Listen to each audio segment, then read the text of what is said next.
Hello everyone, welcome back to the channel, and welcome back to the next video in our casual series discussing the various computer projects that I've been working on over the years. The technical shenanigans, if you will. And today we have a bit of a special guest. This is a veteran of the group, kind of the old man of the bunch, if you will. Hello, Editor Eli here. I'm an idiot. I forgot to tell you what the name of this project is. This project is called Black Swann. And it's an interesting little specimen. It basically came about through the acquisition of an old Asus EPC netbook that I acquired. That netbook was fun. That definitely began a lot of the shenanigans I ended up doing. Like, I threw Windows 10 on that at the time and daily drove it for a week, which, if you know what 2 gigabytes of RAM and a single core CPU feel like on Windows 10, you'll know how that feels.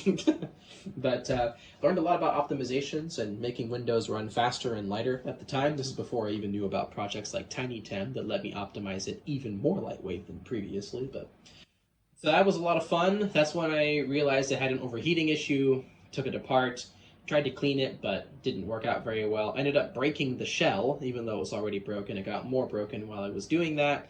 The keyboard got busted, and, well, I just needed to figure out something to do with it. So I solved the cooling problem. Finally disassembled this netbook to its bare minimum components.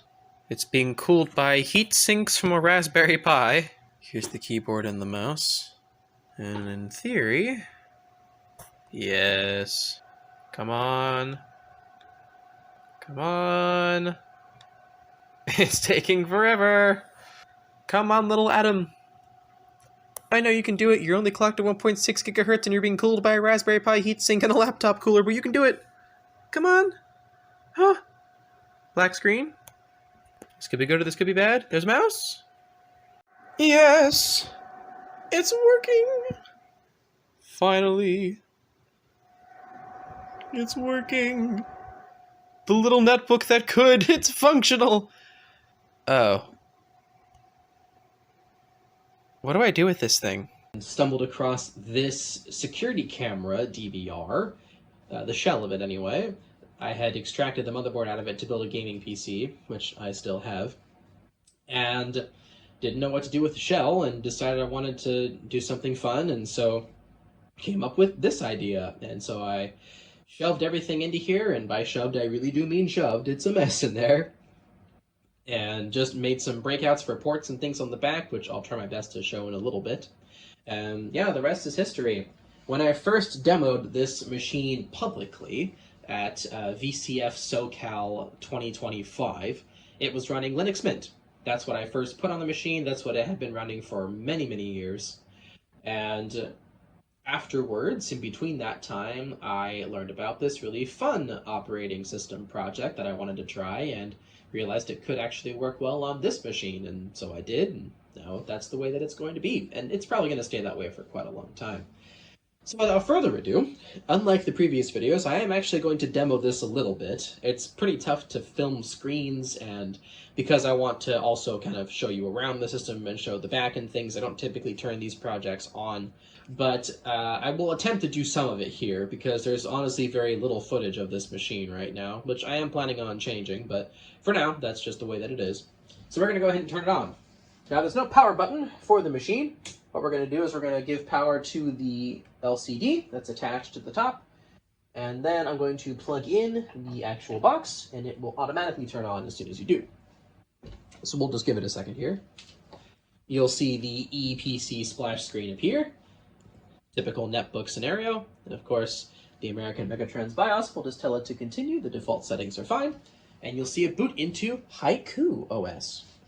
Editor Eli back here again. What you are about to witness is the literal first crash I've ever seen from this computer in about 8 years. So, historical stuff. Ooh, did we get a crash?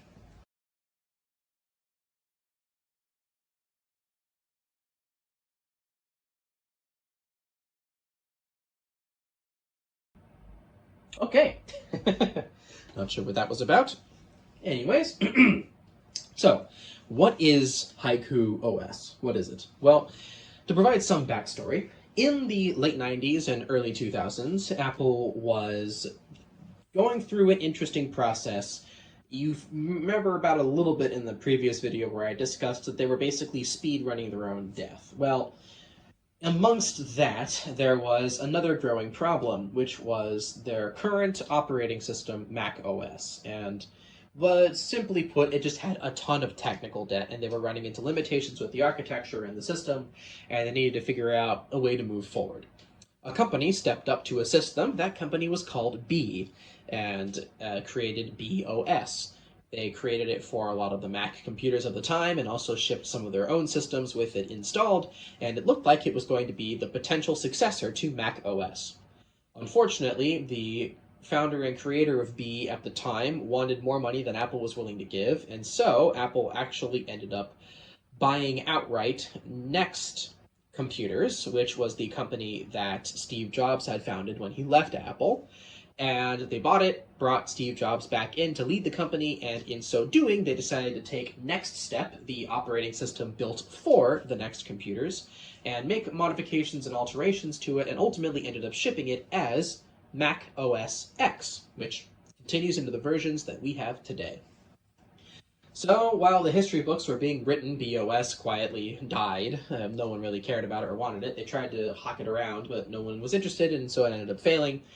It ended up becoming open sourced, and then many years later, a group of talented and dedicated individuals decided to basically continue the project and re-implement it for x86, which is something that had some support at the time, but was pretty limited in what you could do with it.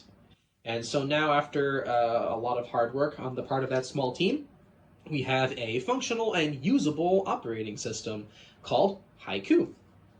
Now, don't get me wrong, please keep this in mind, this is obviously a passion project. It's a hobbyist operating system developed by enthusiasts for enthusiasts. I think it's pretty cool. You may have seen some videos from Action Retro demoing this and the usability that it has, because it is usable. I would not recommend that anybody attempt to daily drive this of their own personal accord unless you kind of know what you're getting into, right? This isn't going to have the same compatibility or support as any mainstream operating system, but what it does have is a pretty cool piece of history attached to it, a genuinely unique feeling user interface, a lot of hallmarks of old BOS carried over, and a talented and dedicated and passionate niche community of people that are all kind of striving to make this a really cool thing. It's sort of like BSD in that way, where it's a very cult-followed, community-focused endeavor with some ideas taken from a previous operating system. In this case, there's some Linux ideas taken here, and obviously a lot from BOS re-implemented here, but it very much is its own thing. But for the purposes of what we're doing here, it's pretty cool, it's unique, it's different, it's something other than just a Linux install that I like doing on these old machines, so it was fun to do, it's kind of nice to have it. I don't tinker around with it too much, this pretty much just comes to shows and messes around, but it's fun to have. I've done some minor customizations aesthetically in order to make this more tolerable for me personally. I've changed the wallpaper and the color aesthetics, and I've changed up some of the functions of the taskbars and title bars, in order to make it feel a little bit more Windows-like, just because that's what I'm used to. But more so, this is just a really cool demonstration of the old system, and just for me, how cool it is that it keeps going and continues to be reliable with literally the first issue it's ever had, and that it just continues to run a really cool niche operating system that you don't typically see every day.